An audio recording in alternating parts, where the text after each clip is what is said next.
Hello friends, હું છું doctor Sejal Chaudhary, gynecologist and laparoscopic surgeon practicing since last 10 years.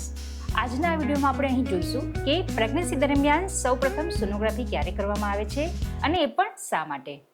તો pregnancy દરમિયાન સૌપ્રથમ સોનોગ્રાફી પ્રેગ્નન્સીના 6 to 8 વીક દરમિયાન એટલે કે પ્રેગ્નન્સીના 1.5 થી 2 મહિના દરમિયાન કરવામાં આવે છે. આ સોનોગ્રાફીને વાયાબિલિટી સ્કેન અને ડેટિંગ સ્કેન પણ કહેવામાં આવે છે.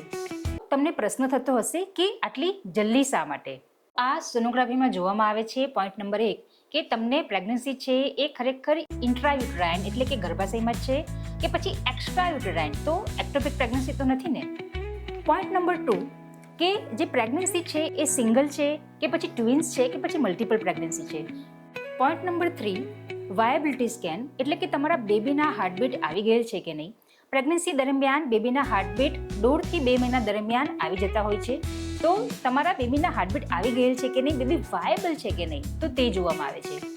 એક મિથ છે કે પ્રેગ્નન્સી દરમિયાન 3 મહિનામાં બેબીના હાર્ટબીટ આવતા હોય છે, તો આ એક મિથ છે. પ્રેગ્નન્સી દરમિયાન બેબીના હાર્ટબીટ પ્રેગ્નન્સીના 1.5 થી 2 મહિના સુધીમાં આવી જતા હોય છે.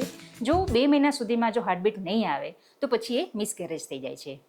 Point number 4 dating scan.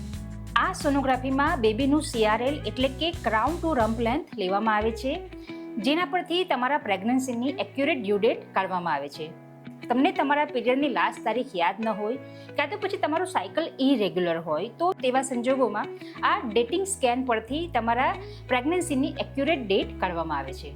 તો આ સોનોગ્રાફીને ડેટિંગ સ્કેન પણ કહેવામાં આવે છે. ફ્રેન્ડ્સ, જો તમને આ વિડીયો પસંદ આવેલો હોય અને હેલ્પફુલ લાગેલો હોય તો જરૂરથી એને લાઇક કરો અને શેર કરો.